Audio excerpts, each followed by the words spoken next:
당신 이제 그 여자랑 확실하게 정리해. 박수진의 목소리가 떨렸습니다. 아니면 난 당신을 버릴 거예요. 하지만 최준혁의 대답은 차갑기만 했습니다. 내가 정리할 생각 죽어도 없으니까 당신이 알아서 해. 능력 있는 아내를 둔 남편의 열등감은 결국 한 가정을 파괴했고 내 연녀의 병적인 집착은 한 여자의 목숨을 앗아가는 끔찍한 범죄로 이어졌습니다. 3억 5천만 원을 건네며 마지막 희망을 걸었던 아내, 그러나 그 돈은 죽음을 막을 수 없었습니다. 오늘의 사연 시작하겠습니다. 다 들어보신 후 괜찮으셨다면 어디서 듣고 계시는지, 그리고 잘 들었다라는 댓글 하나 정도 남겨주실 거죠? 그럼 시작하겠습니다. 깊은 밤 시계는 새벽 2시를 가리키고 있었습니다. 거실 소파에 앉아있던 박수진의 눈가에는 깊은 피로가 서려 있었습니다. 오늘도 남편 최준혁은 돌아오지 않았습니다. 전화를 걸어도 받지 않고 문자를 보내도 답이 없었죠. 박수진은 남편의 휴대전화를 몰래 확인했던 그날 이후로 매일 밤이 고통스러웠습니다. 그 여자가 보낸 메시지들, 친밀한 사진들, 달콤한 말들. 모든 것이 박수진의 가슴을 찢어놓았습니다. 박수진은 한숨을 깊게 내쉬며 창밖을 바라봤습니다. 투자은행 부장으로 일하는 자신을 주변 사람들은 부러워했습니다. 능력도 있고 연봉도 높고 남들이 보기에는 완벽한 커리어 우먼이었죠. 하지만 정작 가정에서는 이렇게 초라한 아내였습니다. 남편의 외도를 알면서도 참고 또 참아야만 하는 여자. 박수진의 눈가에 눈물이 맺혔습니다. 다음 날 아침 박수진은 친정 어머니와 함께 강남의 한점집을 찾았습니다. 최준혁의 승진을 위해서였습니다. 어머니는 박수진의 손을 꼭 잡으며 말했습니다. 수진아, 우리 사위가 이번에 꼭 승진해야 되는데 말이야. 지난번에 또 떨어졌잖니? 네, 엄마. 이번에는 꼭 됐으면 좋겠어요. 점집 안으로 들어서자 무속인이 최준혁의 사주를 보더니 고개를 저었습니다. 노력한 만큼 발전이 없다는 말에 박수진의 어머니는 더욱 안타까워했습니다.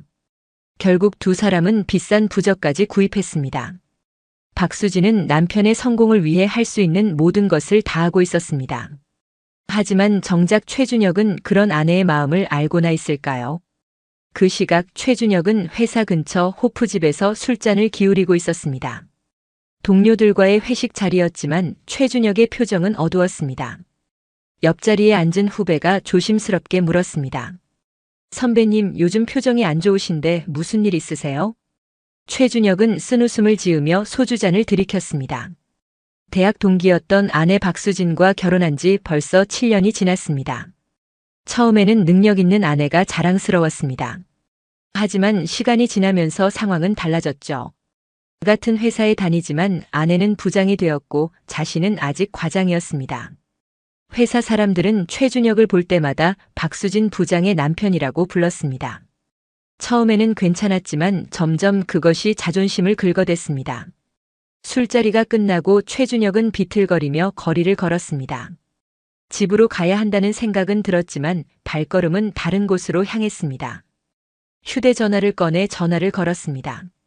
미란아, 나야. 지금 만날 수 있어? 전화 저편에서 정미란의 목소리가 들려왔습니다. 달콤하고 부드러운 목소리. 최준혁은 그 목소리에 위로를 받았습니다. 정미란은 자신을 있는 그대로 받아들여주는 유일한 사람이었으니까요.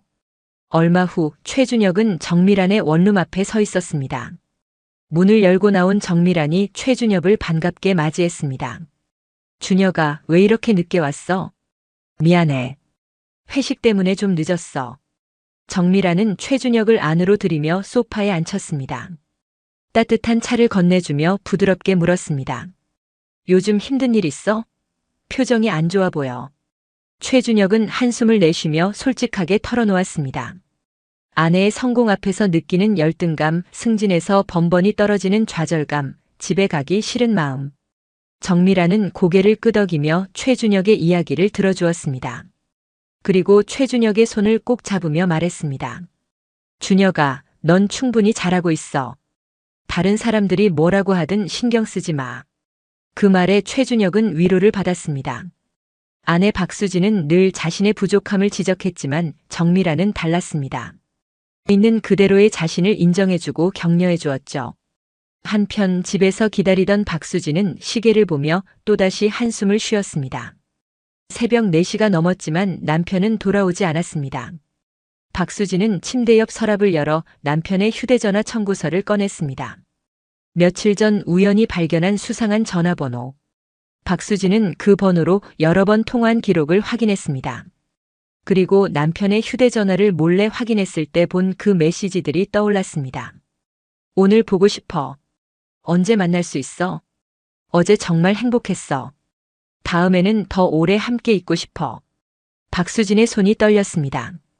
결혼 7년 만에 어렵게 얻은 딸 최서연을 생각하니 눈물이 났습니다.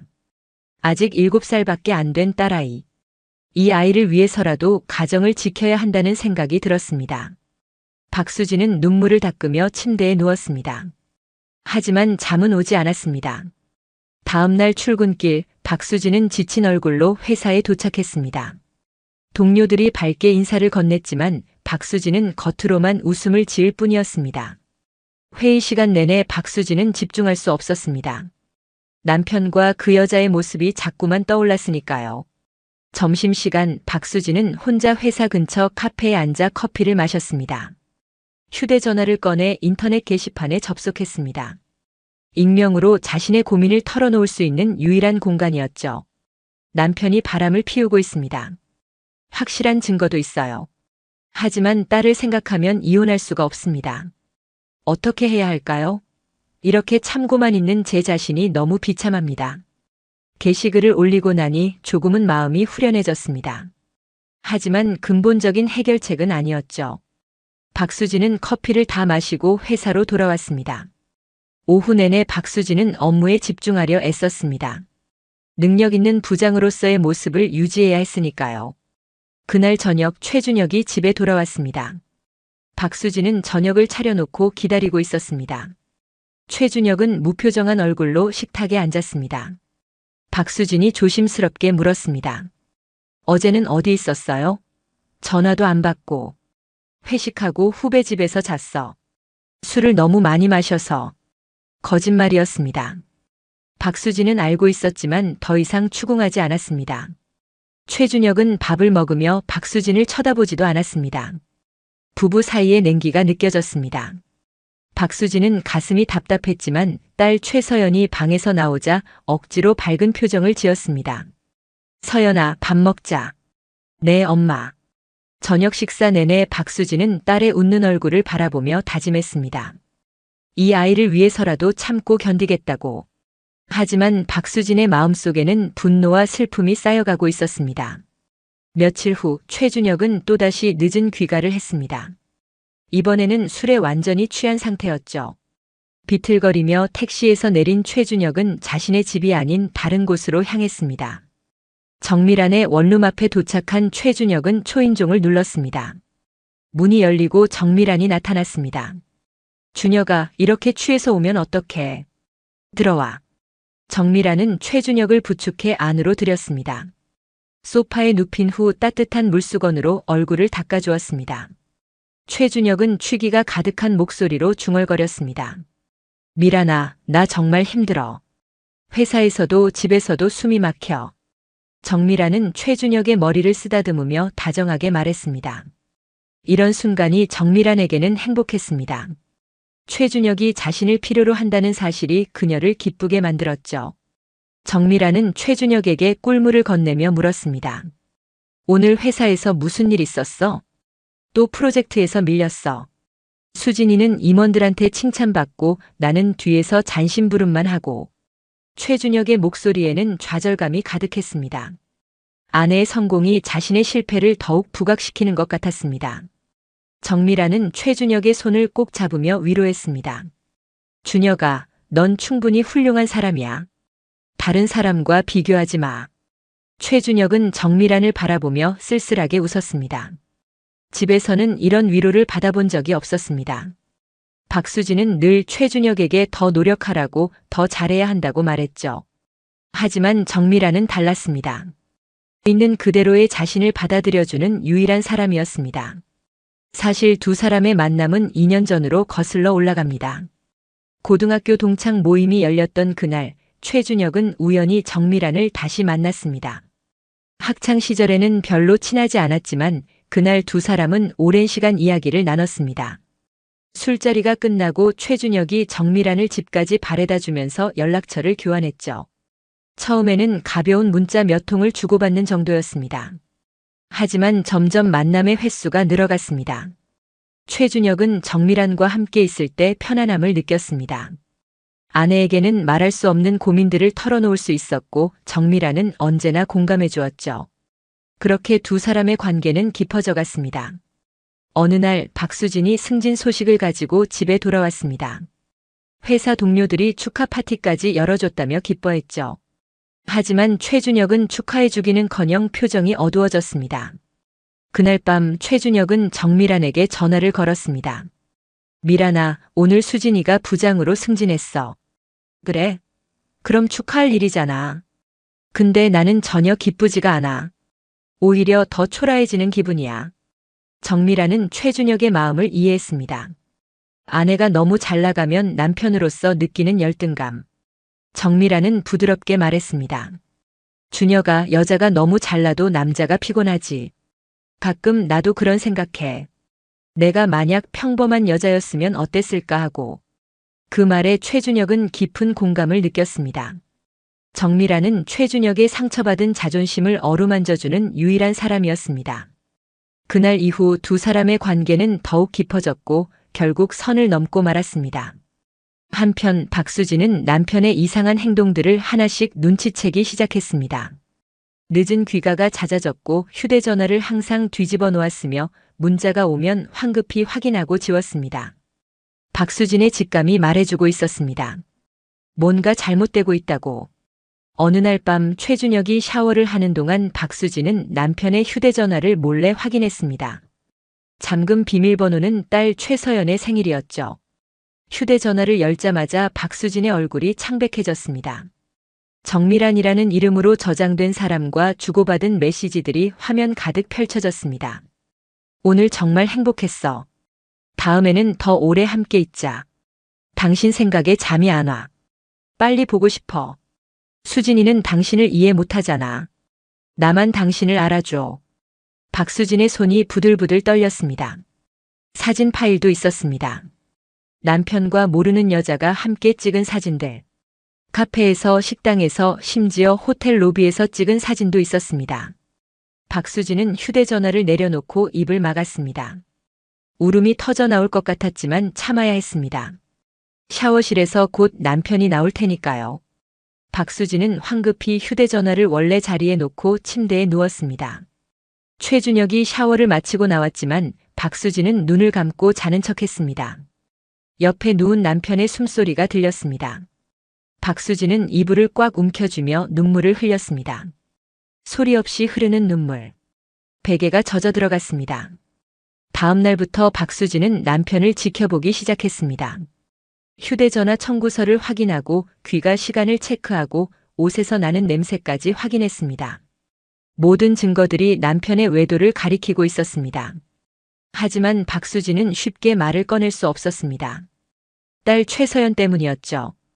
결혼 7년 만에 어렵게 얻은 딸이었습니다. 난임 치료를 받으며 몇 년을 힘들게 보냈고 마침내 임신에 성공했을 때의 기쁨을 박수진은 잊을 수 없었습니다. 최서연은 박수진과 최준혁에게 기적 같은 선물이었습니다.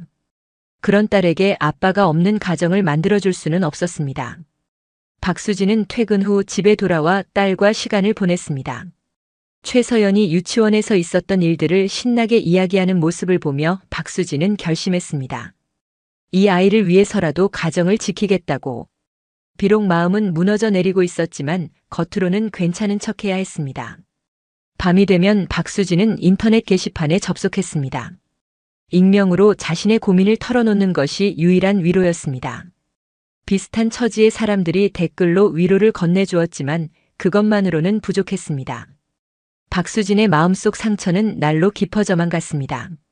어느 날 저녁 박수진은 최준혁에게 조심스럽게 물었습니다. 요즘 회사 일 때문에 힘들어 보이는데 괜찮아요? 최준혁은 무뚝뚝하게 대답했습니다. 그냥 그래. 별일 아니야. 제가 도와줄 수 있는 게 있으면 말해요. 됐어. 당신이 뭘 도와줘. 당신은 이미 충분히 잘하고 있잖아. 최준혁의 말투에는 가시가 돋쳐 있었습니다. 박수진은 더 이상 말을 잇지 못했습니다.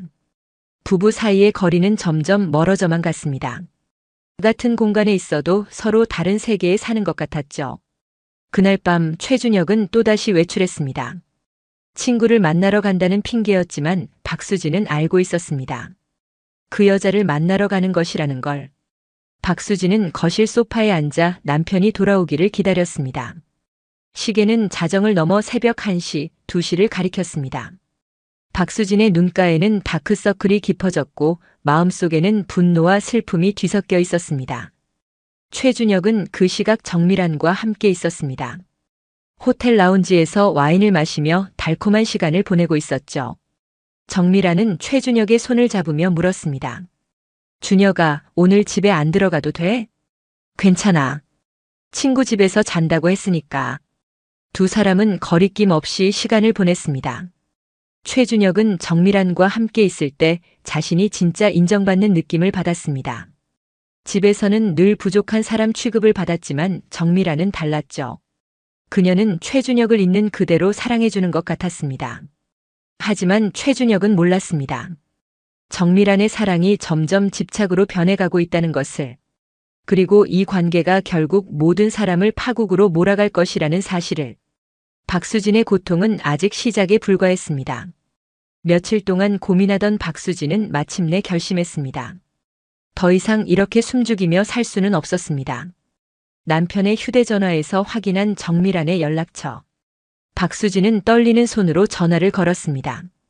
몇 번의 신호음 후 전화가 연결되었습니다. 여보세요? 정미란의 목소리가 들려왔습니다.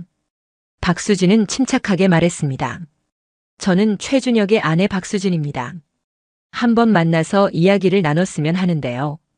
잠시 침묵이 흘렀습니다.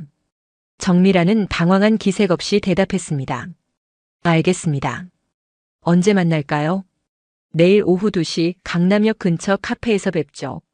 전화를 끊고 나서 박수진은 긴 한숨을 내쉬었습니다.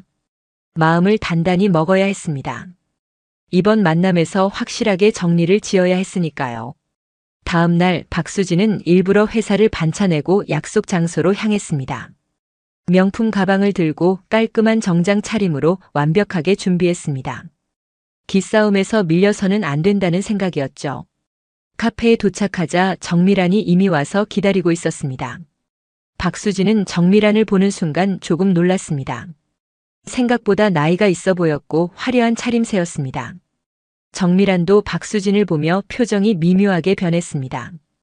두 여자는 마주 앉았습니다. 박수진이 먼저 입을 열었습니다.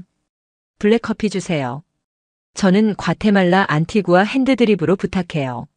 정미란의 주문에 박수진은 속으로 웃음이 나왔습니다. 이런 상황에서도 있는 척하려는 모습이 우스웠죠. 커피가 나오고 박수진은 단도직입적으로 말했습니다. 다음부터 이런 시간에 불러내는 일 없었으면 좋겠어요. 바로 본론으로 들어가죠. 정미란은 여유로운 표정으로 커피를 한 모금 마셨습니다. 박수진은 차갑게 말을 이었습니다. 최준혁하고 헤어지세요. 더 이상 만나지 마세요. 정미란이 웃으며 대꾸했습니다. 말씀이 참 저렴하시네요. 싼 티가 줄줄 흐르는 것 같은데요. 박수진은 참으려 애썼지만 정미란의 태도에 화가 치밀어 올랐습니다. 정미란은 계속해서 도발적인 말을 이어갔습니다. 박수진 씨가 아무리 잘났어도 남자들이 원하는 건 따로 있거든요. 준혁 씨는 저를 좋아해요. 지금 웃기고 있네요. 제 남편이에요. 남편이라고 다 당신 거예요? 준혁 씨 마음은 이미 저한테 와 있는데. 박수진은 주먹을 꽉 쥐었습니다. 하지만 이런 곳에서 감정을 드러낼 수는 없었습니다. 박수진은 최대한 냉정하게 말했습니다. 좋은 말로 할 때 정리하세요. 이게 마지막 경고예요. 경고요? 저도 할 말이 있는데요. 준혁 씨가 당신한테 얼마나 지쳐 있는지 아세요? 집에 가기 싫다고 매일 저한테 하소연하던데. 그 말에 박수진의 얼굴이 창백해졌습니다. 정미란은 승리한 듯한 표정으로 계속 말했습니다. 여자가 너무 잘나도 남자는 피곤하거든요. 준혁 씨는 당신 같은 여자랑 있으면 숨이 막힌대요. 박수진은 더 이상 참을 수 없었습니다. 자리에서 일어나며 마지막으로 말했습니다. 두고 보세요. 제가 가만히 있지 않을 겁니다. 카페를 나서면서 박수진의 눈에는 눈물이 맺혔습니다. 하지만 울 수는 없었습니다. 아직 할 일이 남아 있었으니까요. 박수진은 곧장 최준혁의 회사로 향했습니다. 회사 로비에 도착한 박수진은 최준혁에게 전화를 걸었습니다. 지금 어디예요? 당장 내려와요. 최준혁은 아내의 목소리에서 심상치 않은 기운을 느꼈습니다. 서둘러 로비로 내려온 최준혁은 박수진을 보고 당황했습니다. 수진아, 갑자기 무슨 일이야? 지금 회사까지 찾아온 이유가 뭔지 알죠? 그 여자랑 당장 정리하세요. 주변에 사람들이 있었지만 박수진은 신경 쓰지 않았습니다. 최준혁은 황급히 박수진을 밖으로 데리고 나갔습니다. 회사 뒷문 주차장에 도착하자 최준혁이 화를 냈습니다. 지금 회사까지 찾아와서 뭐 하는 거야? 사람들이 다 봤잖아. 그게 중요해요? 지금 당신이 바람 피우고 있는데. 최준혁은 잠시 말을 잃었습니다. 하지만 곧 태연하게 말했습니다. 무슨 소리야? 나 바람 안 피웠어. 거짓말하지 마세요. 다 알고 있어요. 정미란이라는 여자랑 2년 동안 만나왔잖아요. 최준혁의 얼굴이 굳어졌습니다. 박수진은 계속해서 말했습니다. 당신 휴대전화 다 봤어요. 메시지도 사진도 전부 다요.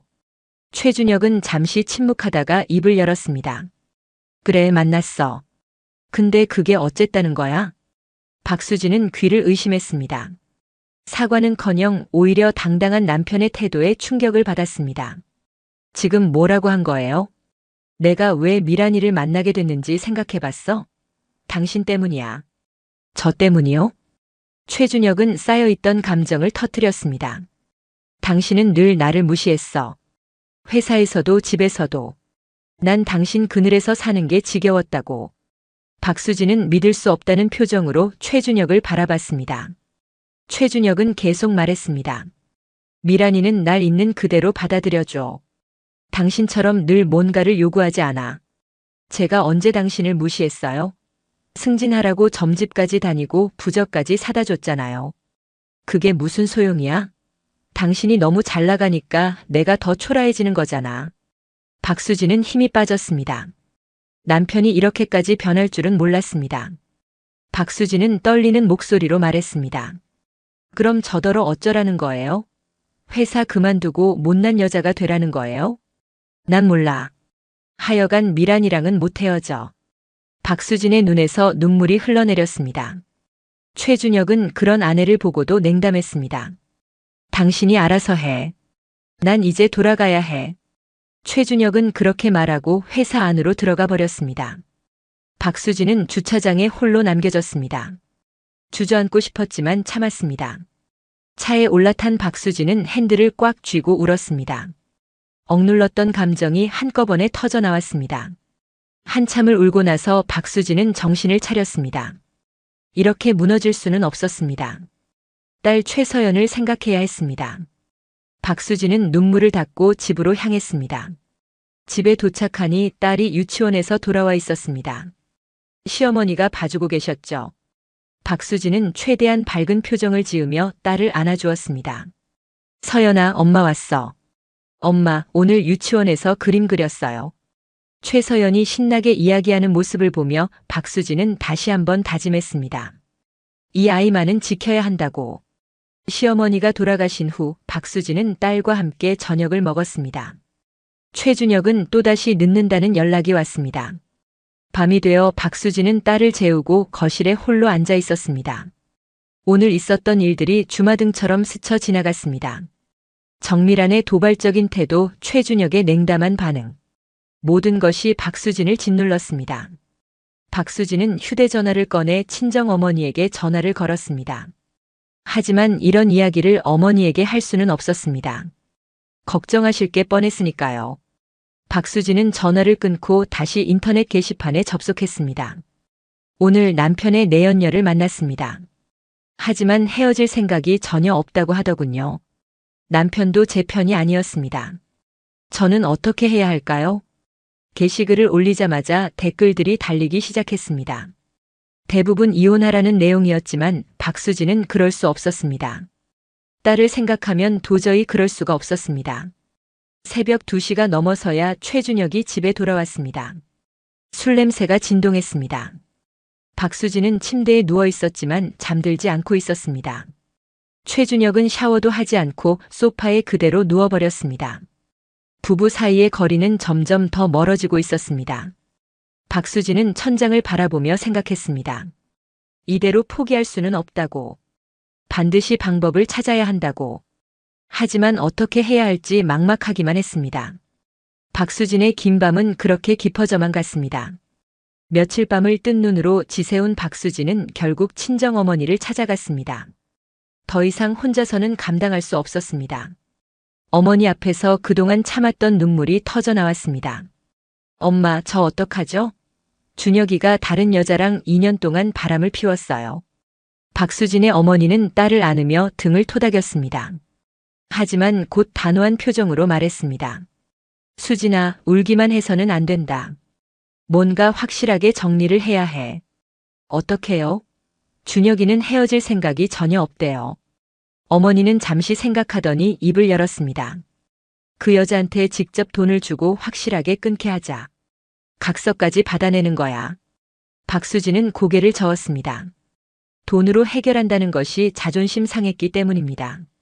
하지만 어머니는 현실적이었습니다. 지금 자존심 차릴 때가 아니야. 서연이 생각해봐. 그 아이한테 아빠 없는 집을 만들 순 없잖니. 그 말에 박수진은 고개를 끄덕였습니다. 딸을 위해서라면 무엇이든 해야 했습니다. 박수진은 은행에서 대출을 받았습니다. 3억 5천만 원이라는 거액이었습니다. 집을 담보로 겨우 마련한 돈이었죠. 통장을 보며 박수진은 한숨을 쉬었습니다.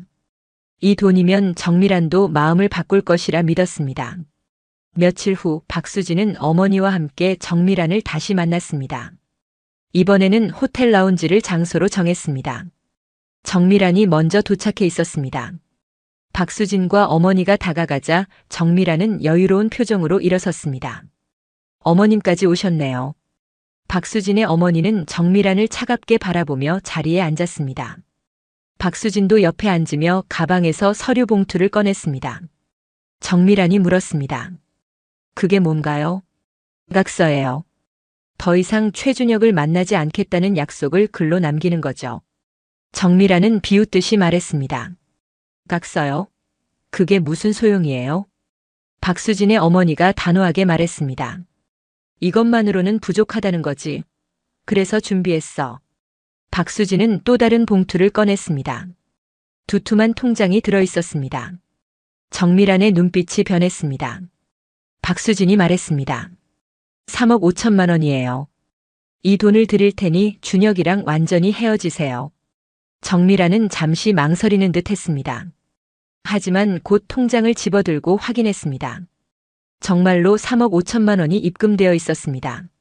정밀한은 잠시 생각하더니 입을 열었습니다. 조건이 있어요. 무슨 조건이요? 저도 준혁 씨를 진심으로 좋아했어요. 그런데 이렇게 돈으로 정리한다는 게 기분이 좋지는 않네요. 박수진은 참을 수 없었지만 꾹 눌렀습니다. 딸을 위해서라도 이 자리를 무사히 넘겨야 했으니까요. 정밀한은 계속 말했습니다. 하지만 현실적으로 생각해보니 이게 맞는 것 같기도 해요. 준혁 씨한테는 가정이 있으니까요. 박수진의 어머니가 재촉했습니다. 그럼 각서에 서명하세요. 오늘 이후로는 우리 사위 근처에도 얼씬거리지 마시고. 정밀한은 펜을 들고 각서에 서명했습니다. 최준혁과 더 이상 만나지 않겠다는 약속. 그리고 만약 이 약속을 어길 시에는 받은 돈의 2배를 돌려주겠다는 내용도 포함되어 있었습니다. 정밀한은 각서에 서명을 마치고 통장을 챙겼습니다. 그럼 저는 이만 가볼게요. 정밀한이 자리에서 일어나자 박수진이 마지막으로 말했습니다. 정말로 다시는 만나지 마세요. 제발 부탁이에요. 정밀한은 대답 대신 미소를 지었습니다. 그 미소가 왠지 불길하게 느껴졌지만 박수진은 애써 무시했습니다. 정밀한이 떠나고 박수진은 어머니와 함께 남았습니다. 어머니가 딸의 손을 꼭 잡으며 말했습니다. 수진아, 이제 끝났어. 그 여자가 각서까지 썼으니 분명히 헤어질 거야. 박수진은 고개를 끄덕였지만 마음 한구석이 불안했습니다. 정말로 이것으로 끝날까요? 하지만 박수진은 믿고 싶었습니다. 3억 5천만 원이라는 거금이면 정밀안도 약속을 지킬 것이라고. 집으로 돌아온 박수진은 최준혁을 기다렸습니다. 오늘은 꼭 이야기를 해야 했습니다. 저녁 7시가 넘어 최준혁이 집에 돌아왔습니다. 박수진은 거실 소파에서 일어나며 말했습니다. 준혁 씨, 잠깐 이야기 좀 해요. 최준혁은 피곤한 표정으로 넥타이를 풀며 물었습니다. 무슨 이야기? 정밀안 씨를 만났어요. 최준혁의 손이 멈췄습니다. 박수진은 계속 말했습니다. 그 여자한테 돈을 주고 각서를 받았어요.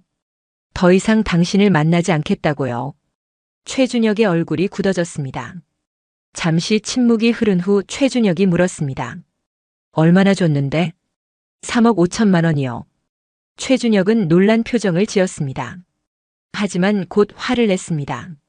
미쳤어? 3억 5천을 어디서 구했어? 집을 담보로 대출받았어요. 이 가정을 지키기 위해서요. 최준혁은 머리를 감싸쥐었습니다. 박수진은 남편이 미안해할 것이라 기대했지만 최준혁의 반응은 달랐습니다. 당신 정말 미란이한테 그렇게 했어? 돈으로? 네, 그래야 당신이 정신 차릴 것 같아서요. 최준혁은 소파에 주저앉으며 말했습니다. 수진아, 난 미란이랑 헤어질 생각 없어. 박수진은 귀를 의심했습니다. 각서까지 썼는데 아직도 그런 말을 하다니. 박수진은 떨리는 목소리로 물었습니다. 지금 뭐라고 한 거예요? 내가 정리할 생각 죽어도 없으니까 당신이 알아서 해. 박수진의 눈에서 눈물이 흘러내렸습니다. 3억 5천만 원을 들였는데도 각서를 받았는데도 남편은 변하지 않았습니다. 박수진은 울먹이며 말했습니다. 저는 당신을 위해서 서연이를 위해서 이렇게까지 했는데 당신은 저한테 이럴 수 있어요? 난 미란이를 사랑해. 당신과는 달라. 그 말에 박수진은 완전히 무너졌습니다. 주저앉아 울음을 터뜨렸습니다. 최준혁은 그런 아내를 보고도 냉담하게 방으로 들어가 버렸습니다. 박수진은 거실 바닥에 주저앉아 한참을 울었습니다. 딸 최서연이 방문을 열고 나와 엄마를 보았습니다. 엄마, 왜 울어요? 박수진은 황급히 눈물을 닦으며 웃음을 지었습니다. 아니야, 서연아. 엄마 눈에 뭐가 들어가서 그래. 괜찮아. 최서연은 엄마를 걱정스럽게 바라보다가 다시 방으로 들어갔습니다. 박수진은 딸의 뒷모습을 보며 마음을 다잡았습니다. 아직 포기할 수 없었습니다. 3억 5천만 원을 들였는데 이대로 끝낼 수는 없었죠. 다음 날 박수진은 정밀안에게 전화를 걸었습니다. 각서대로 최준혁과 헤어졌는지 확인하고 싶었습니다. 여보세요, 정밀안 씨? 네, 박수진 씨. 준혁 씨랑 정리는 잘했나요? 정밀안은 잠시 침묵하다가 대답했습니다. 네, 물론이죠. 각서에 서명했으니까요.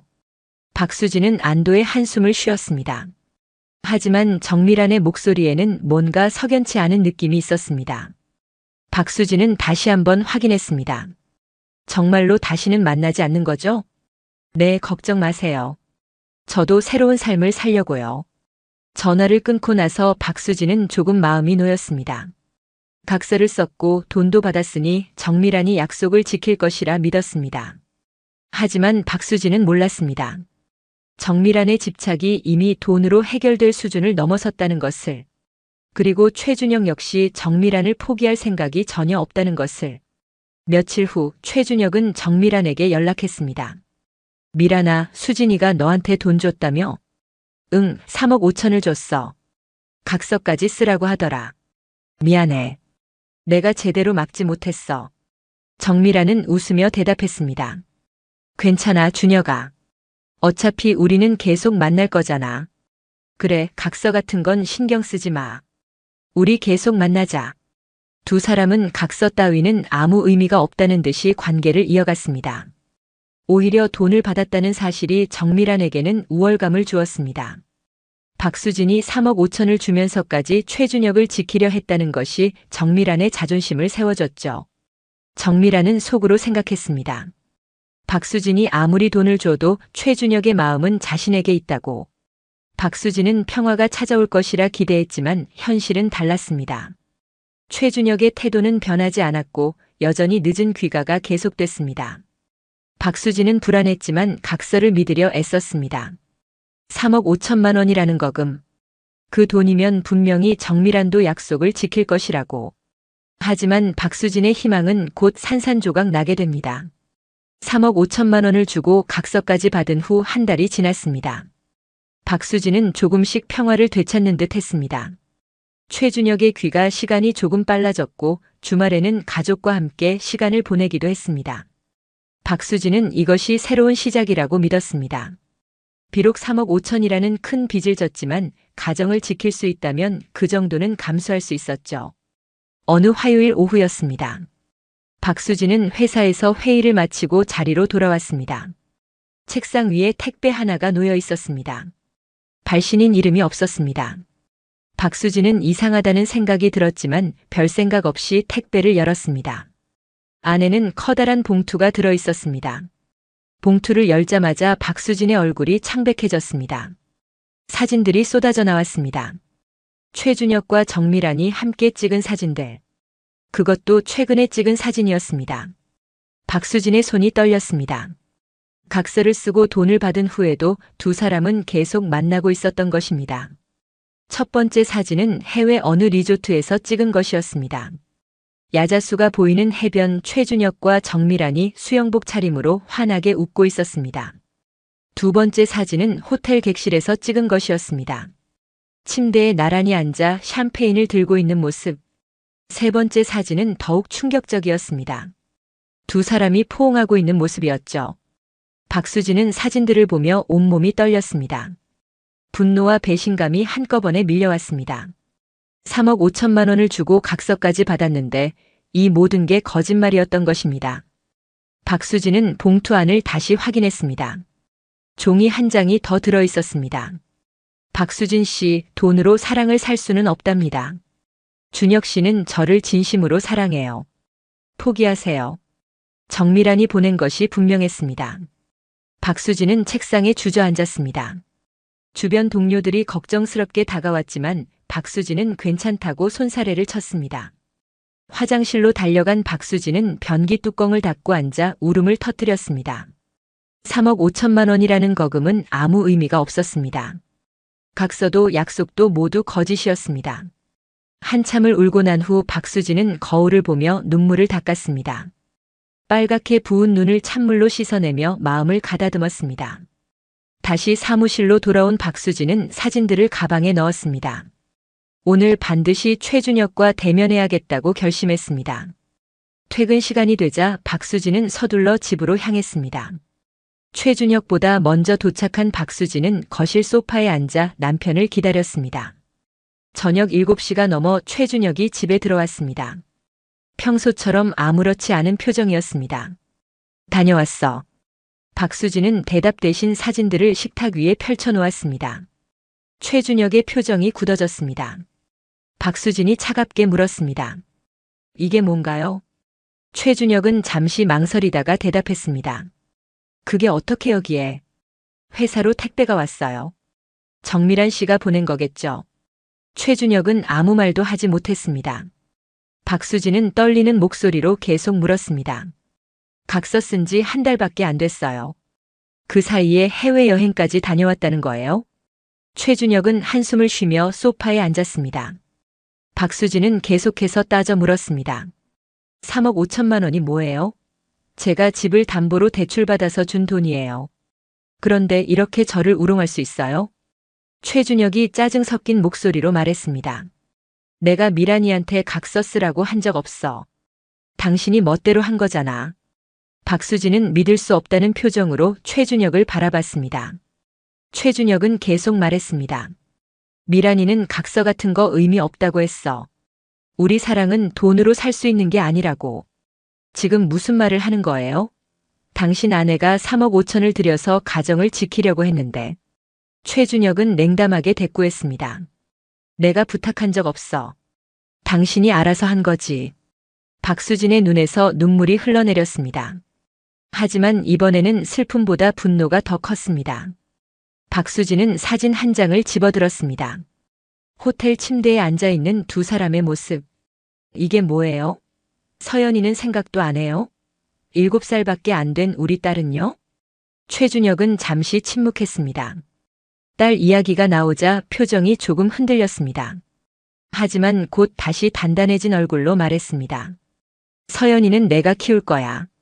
당신이 걱정할 필요 없어. 박수진은 기가 막혔습니다. 어떻게 이렇게까지 변할 수 있을까요? 결혼 초만 해도 다정했던 남편. 딸이 태어났을 때 감동의 눈물을 흘리던 남편. 그 사람이 지금 이렇게 냉혹한 말을 내뱉고 있었습니다. 준혁 씨, 당신 지금 정신이 있는 거예요? 바람을 피우고도 당당하게 말하는 게 말이 돼요? 당당하게 말하는 게 아니야. 솔직하게 말하는 거지. 난 미란이를 사랑해. 그 말에 박수진은 완전히 무너졌습니다. 더 이상 대화가 불가능했습니다. 박수진은 사진들을 챙겨 들고 방으로 들어가 버렸습니다. 침대에 누워 울음을 터뜨렸습니다. 베개를 입에 물고 소리내어 울었습니다. 딸이 들을까봐 최대한 소리를 죽였지만 몸은 울음으로 떨리고 있었습니다.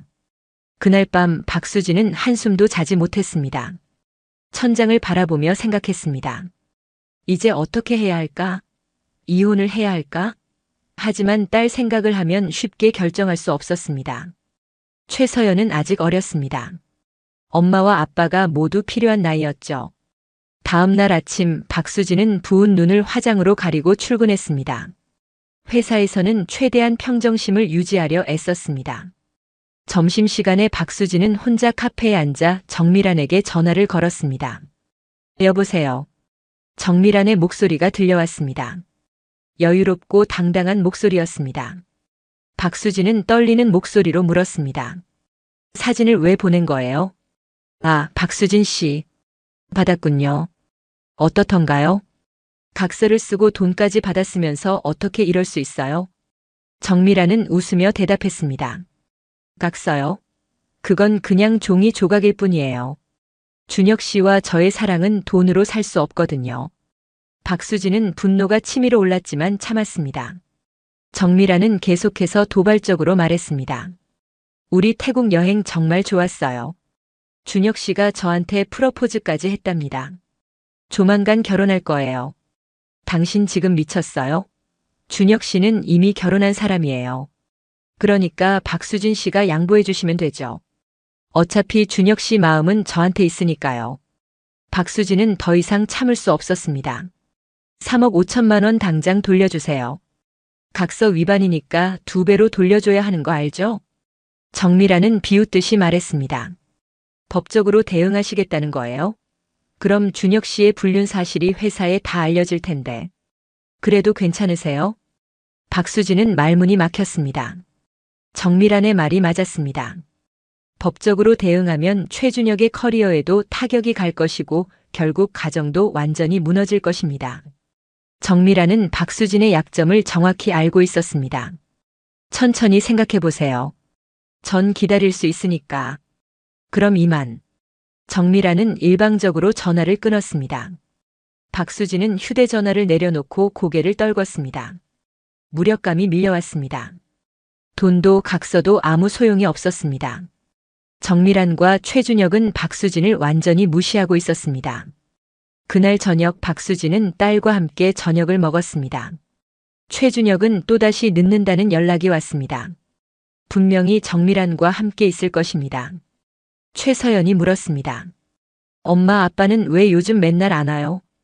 박수진은 억지로 웃으며 대답했습니다. 아빠가 회사 일이 많아서 그래.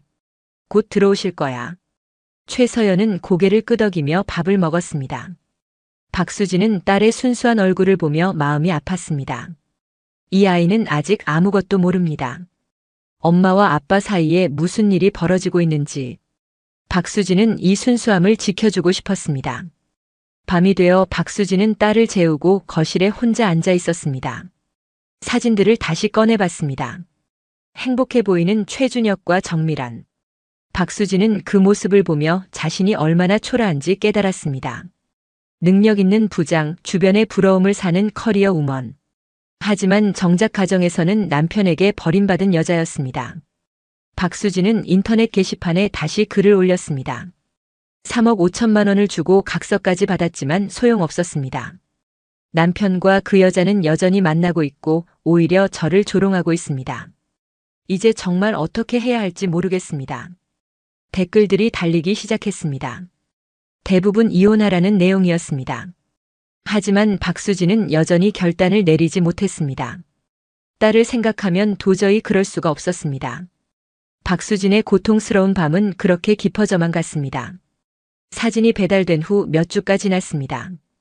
박수진은 점점 무기력해져 갔습니다.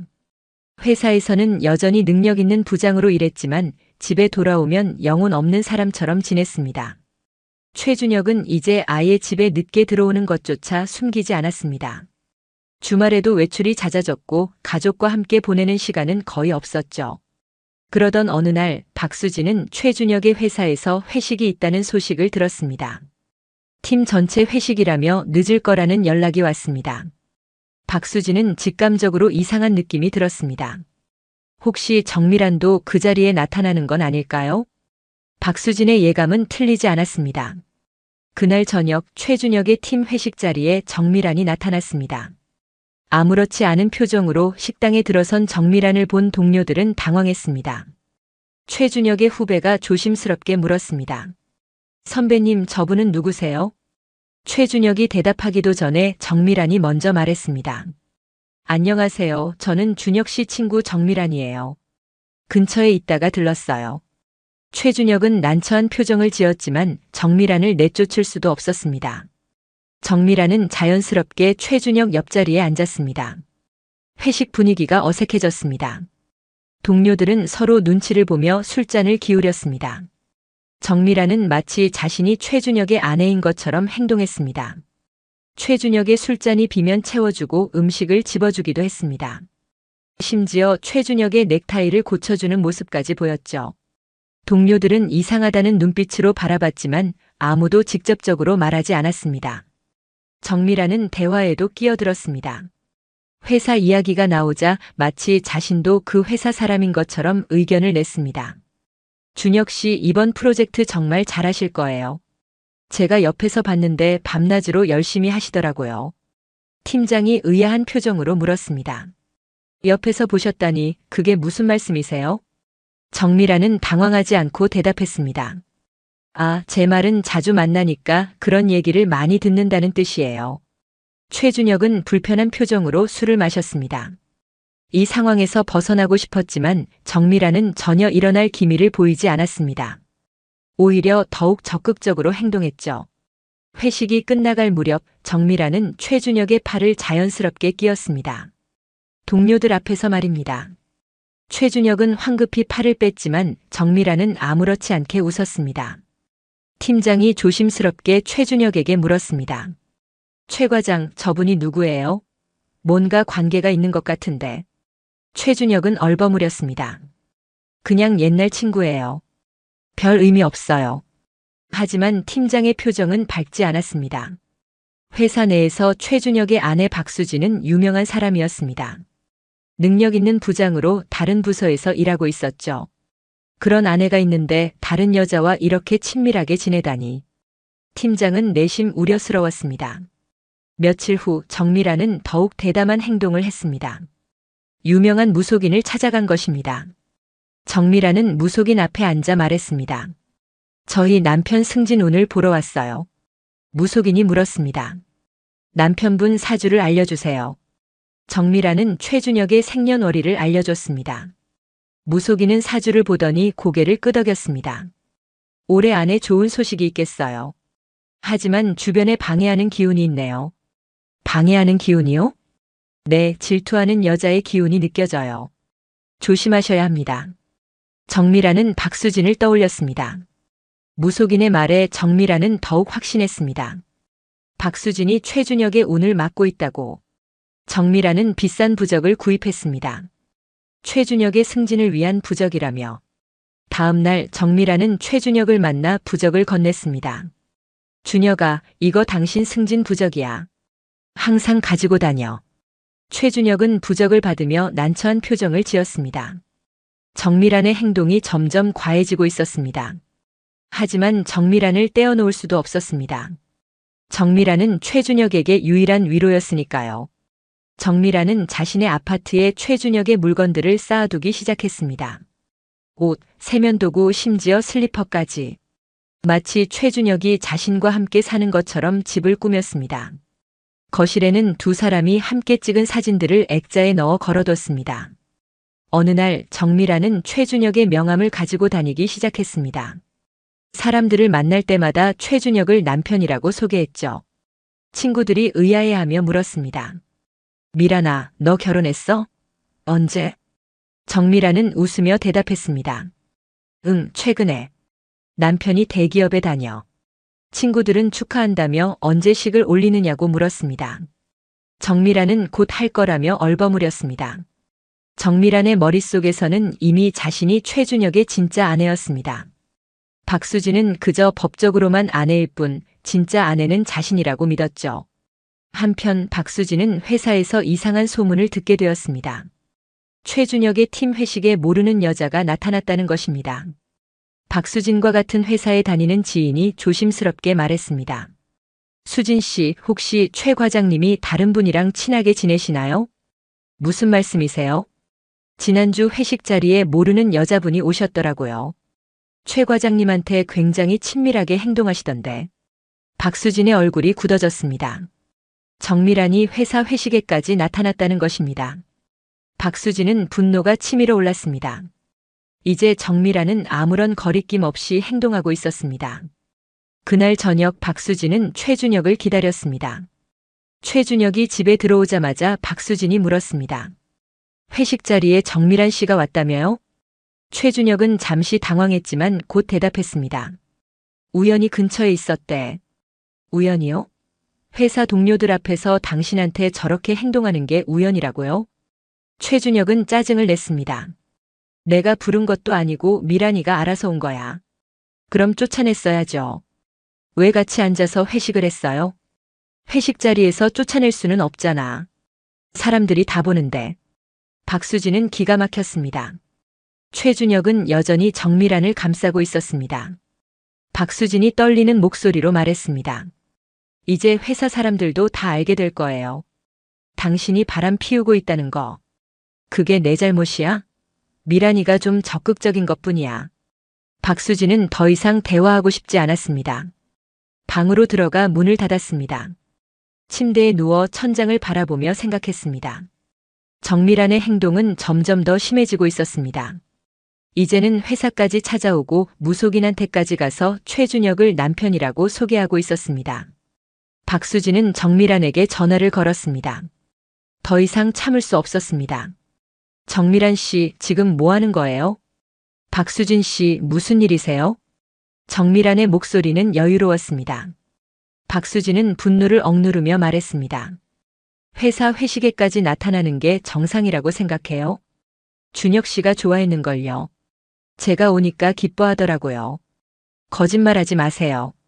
그리고 무속인한테 가서 준혁 씨를 남편이라고 한다면서요? 정미란은 잠시 침묵했습니다. 어떻게 알았는지 놀란 듯 했습니다. 하지만 곧 당당하게 대답했습니다. 곧 남편이 될 사람인데 뭐가 문제예요? 당신 정신 차려요. 준혁 씨는 이미 결혼한 사람이에요. 딸도 있고요. 정미란의 목소리가 차갑게 변했습니다. 법적으로만 그럴 뿐이죠. 진짜 아내는 저예요. 준혁 씨 마음은 저한테 있으니까요. 박수진은 정미란이 정말로 미쳤다고 생각했습니다. 자신이 진짜 아내라고 믿는 것 같았습니다. 박수진이 말했습니다. 당신 지금 심각한 거 알아요? 병원에 가봐야 하는 거 아니에요? 정미란은 웃으며 대답했습니다. 제가 왜요? 정신 차려야 할 사람은 박수진 씨예요. 준혁 씨는 이미 저를 선택했어요. 전화가 끊겼습니다. 박수진은 휴대전화를 내려놓고 고개를 떨궜습니다. 정미란의 집착은 이제 병적인 수준이었습니다. 자신이 최준혁의 진짜 아내라는 망상에 빠져 있었습니다. 며칠 후 박수진은 친정 어머니를 만났습니다. 어머니에게 모든 상황을 설명했습니다. 3억 5천만 원을 줬지만 소용없었다는 것, 오히려 정미란의 행동이 더 심해지고 있다는 것. 어머니는 분노하며 말했습니다. 그 여자 미쳤구나. 경찰에 신고해야 하는 거 아니니? 하지만 엄마 증거가 부족해요. 그리고 신고하면 준혁이 회사 생활도 힘들어질 거예요. 그래도 이대로 둘 순 없잖니. 그 여자 행동이 점점 더 심해지는데. 박수진은 고개를 끄덕였습니다. 어머니의 말이 맞았습니다. 하지만 어떻게 해야 할지 막막했습니다. 정미란은 이미 통제할 수 없는 상태였습니다. 박수진이 가진 모든 것을 빼앗고 싶어 하는 것 같았습니다. 안정적인 가정, 능력 있는 커리어, 사랑스러운 딸. 정미란은 박수진의 삶을 질투하고 있었습니다. 박수진은 집으로 돌아오는 길에 생각했습니다. 정미란의 병적인 집착이 어디까지 갈지. 이대로 두면 더 큰 일이 벌어질 것 같은 불길한 예감이 들었습니다. 하지만 박수진은 몰랐습니다. 정미란이 이미 상상할 수 없는 계획을 세우고 있다는 것을, 그리고 그 계획이 박수진의 목숨을 위협할 것이라는 사실을. 정미란의 집착은 날이 갈수록 심해졌습니다. 매일 밤 최준혁과 통화하며 박수진과 이혼하라고 재촉했고 회사 근처를 배회하며 최준혁을 기다리기도 했습니다. 정미란의 머릿속에는 오직 한 가지 생각만 가득했습니다. 박수진만 없어지면 자신이 최준혁의 진짜 아내가 될 수 있다는 것. 어느 날 밤 정미란은 자신의 아파트에 혼자 앉아 있었습니다. 거실 벽에 걸린 최준혁과의 사진들을 바라보며 생각에 잠겼습니다. 몇 년을 기다렸지만 상황은 나아지지 않았습니다. 최준혁은 여전히 박수진과 함께 살고 있었고 이혼할 생각도 없어 보였습니다. 정미란의 눈빛이 점점 어두워졌습니다. 정미란은 휴대전화를 꺼내 인터넷을 검색했습니다. 수면제에 관한 정보들이 화면에 나타났습니다. 정미란은 한참 동안 화면을 응시하다가 결심한 듯 고개를 끄덕였습니다. 박수진이 사라지면 모든 문제가 해결될 것입니다. 정미란은 자신의 결정에 확신을 가졌습니다. 며칠 후 정미란은 약국을 돌아다니며 수면제를 구입했습니다. 여러 약국에서 조금씩 사서 의심받지 않도록 조심했습니다. 집에 돌아온 정미란은 구입한 수면제들을 책상 위에 늘어놓았습니다. 충분한 양이었습니다. 정미란은 차가운 표정으로 수면제들을 가방에 넣었습니다. 그로부터 며칠 후 최준혁은 지방 출장을 간다는 연락을 박수진에게 했습니다. 2박 3일 일정이라며 늦은 밤에 출발한다고 했죠. 박수진은 평소처럼 알았다고 대답했습니다. 하지만 정미란은 이 기회를 놓치지 않았습니다. 최준혁이 집을 비운 사이 박수진을 찾아갈 계획을 세웠습니다. 출장을 떠나는 날 저녁 정미란은 최준혁에게 전화를 걸었습니다. 준혁아, 출장 잘 다녀와. 나 오늘 박수진 씨 만나볼까 해. 최준혁은 깜짝 놀라며 말했습니다. 미란아, 그러지 마. 괜히 문제만 커져. 아니야, 마지막으로 얘기를 해봐야 할 것 같아. 우리가 계속 이럴 순 없잖아. 최준혁은 불안했지만 출장을 가야 했습니다. 정미란을 말릴 방법도 없었습니다. 결국 최준혁은 출장길에 올랐고 정미란은 박수진의 집 주소를 확인했습니다. 최준혁의 휴대전화에서 미리 알아둔 주소였습니다. 밤 9시가 넘어 정미란은 박수진의 집 앞에 도착했습니다. 초인종을 누르기 전 잠시 망설였지만 곧 단단히 결심한 표정으로 초인종을 눌렀습니다. 인터폰 너머로 박수진의 목소리가 들려왔습니다. 누구세요? 저 정미란이에요. 잠깐만 이야기하고 싶어요. 박수진은 당황했습니다. 이 늦은 시간에 정미란이 집까지 찾아오다니. 하지만 문을 열지 않을 수도 없었습니다. 박수진은 한숨을 쉬며 현관문을 열었습니다. 정미란이 가방을 들고 서 있었습니다. 이 시간에 무슨 일이세요? 마지막으로 얘기하고 싶어서요. 들어가도 될까요?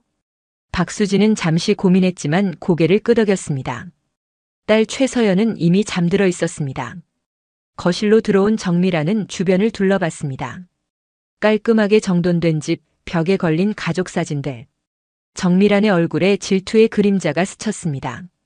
앉으세요. 무슨 얘기를 하려고 이렇게 늦게까지 왔어요? 정미란은 소파에 앉으며 말했습니다. 박수진 씨, 우리 더 이상 이렇게 싸우지 말아요. 제가 오늘 술도 준비해 왔어요. 마지막으로 대화를 나누고 싶어서요. 정미라는 가방에서 소주병 2개를 꺼냈습니다. 박수진은 황당하다는 표정을 지었습니다. 지금 술을 마시자고요? 네, 술이라도 마시면서 솔직하게 얘기해봐요. 서로 감정만 상하니까 해결이 안 되잖아요. 박수진은 거절하려 했지만 정미란의 눈빛에서 묘한 결기가 느껴졌습니다. 박수진은 결국 고개를 끄덕였습니다. 어차피 잠도 안 올 것 같았고 정미란과 확실하게 정리를 해야 할 것 같았습니다. 정미란은 주방에서 잔을 가져와 소주를 따랐습니다. 박수진은 잔을 받아들며 물었습니다. 그래서 무슨 얘기를 하고 싶은 거예요? 솔직히 말할게요. 저는 준혁 씨를 진심으로 사랑해요. 그리고 준혁 씨도 저를 사랑하고요. 박수진은 술을 한 모금 마시며 차갑게 대답했습니다. 그건 당신 착각이에요. 준혁 씨는 제 남편이고 우리에겐 딸도 있어요. 법적으로만 그렇죠. 진짜 부부는 사랑이 있어야 하는 거 아니에요? 두 여자는 서로를 노려보며 술잔을 기울였습니다. 정미라는 계속해서 박수진을 자극하는 말들을 쏟아냈습니다. 박수진 역시 참았던 감정을 터뜨렸습니다. 시간이 지나면서 목소리는 점점 커졌고 말다툼은 격해졌습니다. 당신이 뭔데 우리 가정을 파괴해요? 파괴한 게 아니라 이미 깨진 가정이었어요. 준혁 씨는 당신한테 지쳐 있었다고요. 거짓말하지 마세요. 당신이 꼬드긴 거잖아요. 정미라는 가방에서 또 다른 소주병을 꺼냈습니다. 박수진도 이미 취기가 오르고 있었지만 정미란의 도발에 술을 계속 마셨습니다. 정미란은 박수진의 잔에 계속 술을 따라주었습니다. 그리고 조심스럽게 자신의 가방에서 작은 봉지를 꺼냈습니다. 주방으로 가는 척하며 정미란은 새 소주병을 열었습니다. 그리고 재빨리 봉지 속에 수면제 가루를 소주병에 넣었습니다. 흔들어 섞은 후 거실로 돌아온 정미란은 아무렇지 않은 표정으로 박수진의 잔에 술을 따랐습니다. 박수진 씨, 우리 오늘 확실하게 정리합시다. 이 술 마시고 나면 끝내요. 박수진은 이미 상당히 취한 상태였습니다. 정미란이 따라준 술을 받아 마셨습니다. 그리고 계속해서 정미란과 언쟁을 벌였습니다. 하지만 점점 말이 어눌해지고 시야가 흐려지기 시작했습니다. 왜 이래요? 갑자기 머리가 어지러운데. 정미란은 침착하게 대답했습니다. 술을 너무 빨리 마셔서 그런가 봐요. 좀 쉬세요. 박수진은 소파에 기대며 눈을 감았습니다. 의식이 점점 흐려졌습니다. 정미란은 박수진의 상태를 확인하며 조용히 지켜봤습니다. 박수진의 호흡이 점점 느려졌고 결국 완전히 의식을 잃었습니다. 정미란은 자리에서 일어나 박수진을 내려다봤습니다. 표정에는 아무런 감정도 없었습니다. 정미란은 주변을 정리하기 시작했습니다. 소주병들을 모아 가방에 넣었고 잔들도 깨끗이 씻었습니다. 흔적을 남기지 않으려고 신중하게 움직였습니다. 모든 정리를 마친 정미란은 현관문으로 향했습니다. 문을 열기 전 마지막으로 뒤를 돌아봤습니다. 소파에 쓰러져 있는 박수진. 정미란의 얼굴에 이상한 미소가 번졌습니다. 드디어 자신이 최준혁의 진짜 아내가 될 수 있다는 생각. 정미란은 조용히 집을 나섰습니다. 밤거리는 조용했습니다. 정미란은 아무 일도 없었다는 듯 차분하게 걸어갔습니다. 택시를 잡아 타고 집으로 향했습니다. 차 안에서 정미란은 창밖을 바라보며 생각했습니다. 이제 곧 모든 것이 자신의 것이 될 것이라고. 최준혁도 그가 가진 모든 것도. 다음 날 아침 정미란은 평소와 다름없이 일어났습니다. 샤워를 하고 화장을 했습니다. 거울 속 자신을 보며 만족스러운 표정을 지었습니다. 드디어 박수진이라는 방해물이 사라졌습니다. 이제 최준혁은 온전히 자신의 것이 될 것입니다. 정미란은 최준혁에게 문자를 보냈습니다. 출장 잘 다녀와. 빨리 보고 싶어. 최준혁은 출장지에서 문자를 확인했습니다. 어젯밤 정미란이 박수진을 만났다는 말이 신경 쓰였지만 별일 없을 거라고 생각했습니다. 최준혁은 업무에 집중했습니다. 하지만 몇 시간 후 최준혁은 자신의 인생이 송두리째 바뀔 전화를 받게 됩니다. 그날 오후 박수진의 집에서 비극이 발견되었습니다. 유치원에서 돌아온 딸 최서연을 데리러 온 시어머니가 집 초인종을 눌렀지만 아무 대답이 없었습니다. 불안한 마음에 관리사무소에 연락해 문을 열었고 그곳에서 쓰러져 있는 박수진을 발견한 것입니다. 시어머니는 비명을 질렀고 황급히 119에 신고했습니다. 구급차가 도착했지만 이미 늦었습니다. 박수진은 차가운 주검이 되어 있었습니다. 경찰이 출동했고 현장 조사가 시작되었습니다. 소파 근처에서 희미한 술 냄새가 났고 주변에는 약간의 흔적들이 남아 있었습니다. 경찰은 정확한 사인을 파악하기 위해 부검을 의뢰했습니다. 최준혁은 출장지에서 급히 돌아왔습니다. 집 앞에 도착했을 때 경찰차와 구급차가 보였습니다. 최준혁은 다리에 힘이 풀렸습니다. 경찰이 다가와 신원을 확인하고는 조심스럽게 말했습니다. 부인께서 돌아가셨습니다. 최준혁의 눈앞이 캄캄해졌습니다. 아내 박수진이 죽었다는 말. 최준혁은 그 자리에 주저앉았습니다. 경찰은 최준혁에게 몇 가지 질문을 했습니다. 언제 출장을 갔는지, 어젯밤 집에 누가 있었는지. 최준혁은 멍한 상태로 대답했습니다. 정미라는 자신의 집에서 뉴스를 보고 있었습니다. 아직 박수진의 죽음이 보도되지는 않았습니다. 정미라는 휴대전화를 확인했습니다. 최준혁에게서 아무 연락도 오지 않았습니다. 정미라는 불안한 마음으로 기다렸습니다. 자신의 계획이 완벽했다고 믿었지만 마음 한구석이 불안했습니다. 그날 저녁 정미란의 집 초인종이 울렸습니다. 문을 열자 경찰이 서 있었습니다. 정미란의 얼굴이 순간 굳었지만 곧 아무렇지 않은 표정을 지었습니다. 경찰이 물었습니다. 정미란 씨 맞으십니까? 몇 가지 여쭤볼 게 있는데 경찰서에 동행해 주시겠습니까? 정미란의 계획된 범죄는 그렇게 밝혀지기 시작했습니다. 경찰서 조사실. 정미란은 차분한 표정으로 앉아 있었습니다. 형사가 날카로운 눈빛으로 정미란을 바라보며 물었습니다. 어젯밤 박수진 씨 댁에 가셨죠? 정미란은 잠시 망설이다가 고개를 끄덕였습니다. 부인할 수 없었습니다. 아파트 CCTV에 자신이 찍혔을 테니까요. 정미란은 최대한 침착하게 대답했습니다. 네, 갔어요. 마지막으로 대화를 나누고 싶었거든요. 무슨 대화를 나누셨나요? 그냥 우리 관계에 대해서요. 최준혁 씨와 제 관계를 정리하자고요. 형사는 서류를 넘기며 다시 물었습니다. 술을 드셨다던데요? 네, 제가 소주를 가져갔어요. 술이라도 마시면서 편하게 얘기하자고 했죠. 그래서 얼마나 마셨습니까? 정미라는 기억을 더듬는 척했습니다. 두세 병 정도요. 박수진 씨가 먼저 많이 마셨어요. 형사는 날카롭게 물었습니다. 그리고 나서요? 박수진 씨가 취해서 쓰러지길래 그냥 나왔어요. 자고 있는 것 같았거든요. 자고 있는 것 같았다? 의식을 잃은 건 아니고요. 정미란의 표정이 미세하게 흔들렸습니다. 형사는 놓치지 않고 계속 압박했습니다. 부검 결과가 나왔습니다. 박수진 씨 체내에서 과다한 수면제 성분이 검출됐어요. 정미란은 당황한 표정을 감추려 애썼지만 이미 얼굴이 창백해졌습니다. 형사가 차갑게 말했습니다. 정미란 씨 솔직하게 말씀하시는 게 좋을 겁니다.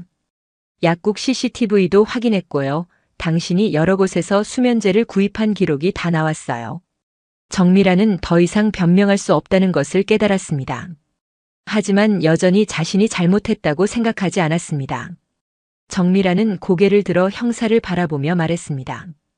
박수진 씨가 없어져야 준혁 씨가 자유로워질 수 있었어요.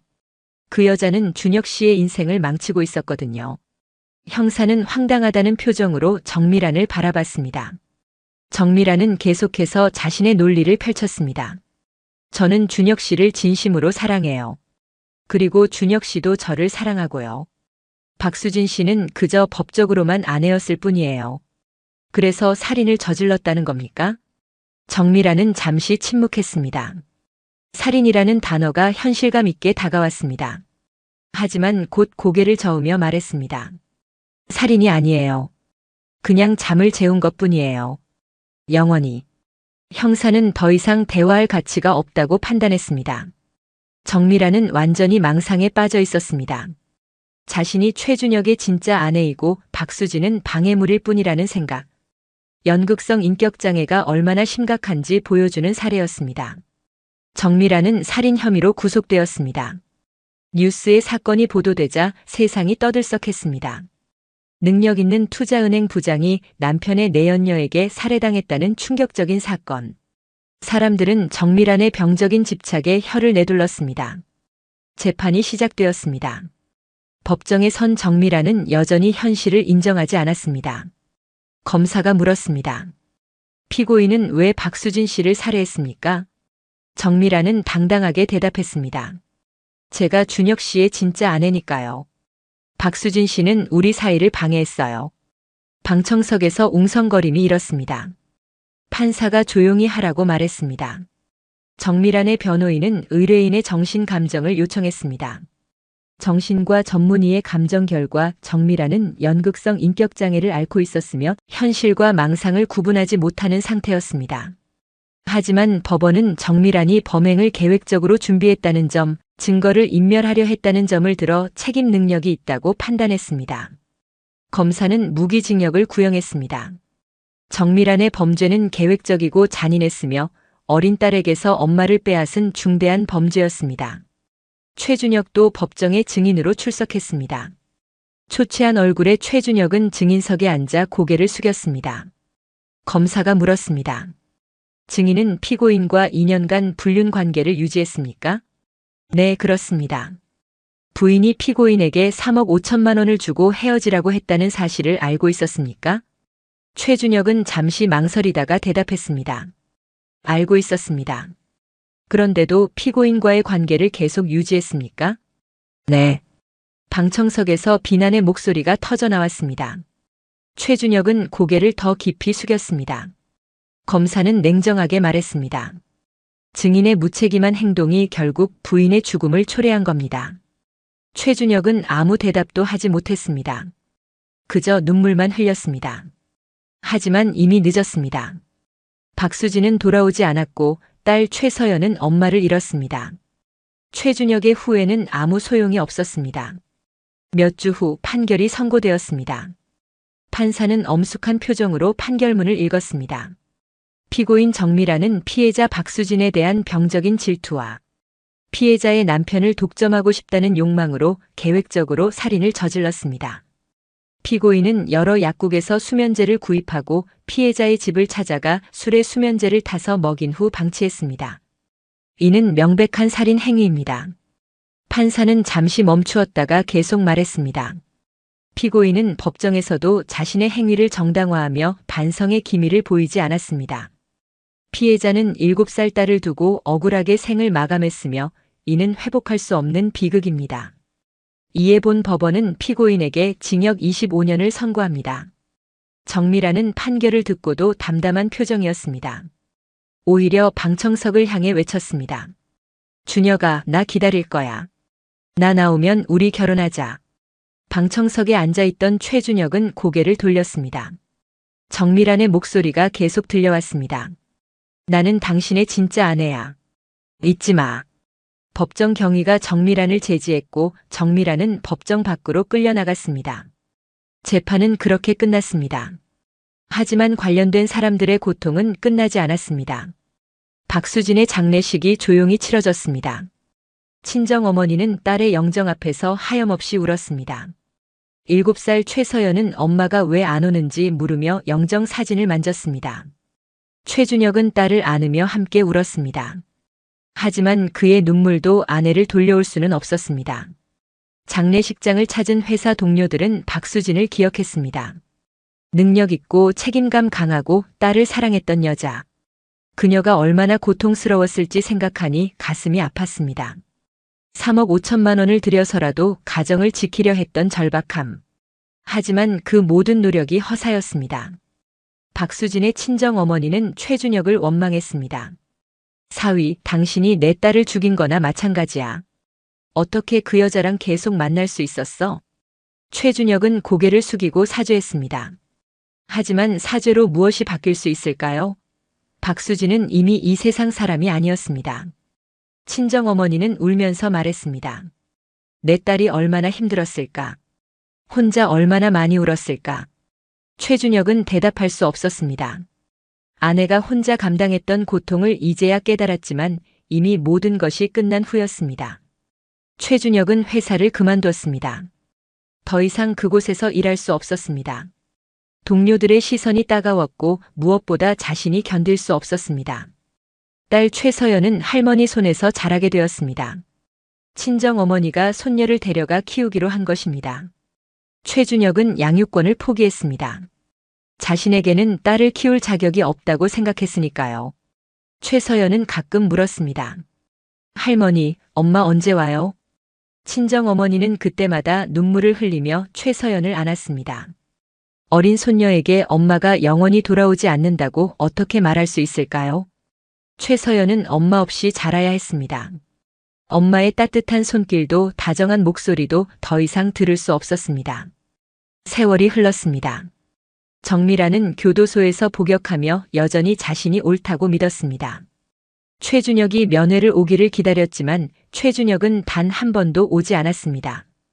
최준혁은 작은 지방 도시로 내려가 조용히 살았습니다. 매일 아내의 영정 앞에 절을 하며 참회했습니다. 박수진의 친정어머니는 손녀를 키우며 딸을 그리워했습니다. 딸의 방은 그대로 두었습니다. 가끔 그 방에 들어가 딸의 옷을 만지며 울었습니다. 능력 있는 딸이 자랑스러웠지만 딸이 얼마나 외로웠을지 생각하면 가슴이 찢어졌습니다. 사람들은 이 사건을 기억했습니다. 남편의 열등감이 불륜으로 이어졌고 내연녀의 병적인 집착이 살인으로 끝난 비극. 박수진이 지키려 했던 것은 무엇이었을까요? 이미 깨진 가정을 억지로 붙들고 있었던 건 아니었을까요? 혹시 박수진이 조금 더 자신을 사랑했더라면 어땠을까요? 딸을 위해서라는 명분으로 자신을 희생하지 않았더라면, 3억 5천만 원을 들여 남편을 붙잡으려 하지 않고 당당하게 새로운 삶을 선택했더라면, 어쩌면 박수진은 지금 딸과 함께 행복하게 살고 있었을지도 모릅니다. 박수진이 진짜 지켜야 했던 것은 바꿀 수 없는 남편의 마음이 아니었습니다. 이미 떠난 사람을 붙잡으려는 것이 아니었습니다. 바로 옆에 있었던 자신의 지금, 자신의 행복, 자신의 존엄이었습니다. 하지만 박수진은 그것을 깨닫기 전에 세상을 떠났습니다. 딸 최서연이 자라 어른이 되었을 때 할머니는 엄마의 이야기를 들려줄 것입니다. 능력 있고 훌륭했던 엄마. 딸을 사랑했던 엄마. 하지만 자신을 사랑하는 법은 몰랐던 엄마.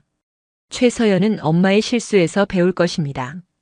어떤 관계도 자신의 존엄보다 중요하지 않다는 것을, 자신을 지키는 것이 가장 중요하다는 것을. 박수진의 묘소에는 가끔 찾아오는 사람들이 있습니다. 회사 동료들, 친구들, 그리고 최준혁. 그들은 묘비 앞에 꽃을 놓고 고개를 숙입니다. 박수진의 이름 옆에는 짧은 문구가 새겨져 있습니다. 사랑하는 딸의 엄마 그리고 자신을 사랑하지 못했던 여자. 바람이 불어옵니다. 꽃잎이 흩날립니다. 박수진은 이제 고통에서 벗어났습니다. 하지만 그녀가 남긴 슬픔은 여전히 살아있는 사람들의 가슴에 남아있습니다. 사랑과 집착 사이, 희생과 존엄 사이에서 올바른 선택을 하는 것이 얼마나 중요한지 보여주는 비극적인 이야기입니다. 오늘의 사연은 여기까지입니다. 혹시 끝까지 들어주신 분이 계시다면 구독과 좋아요, 그리고 댓글로 잘 들었어요 라는 한마디면 제게 큰 힘이 됩니다. 감사합니다.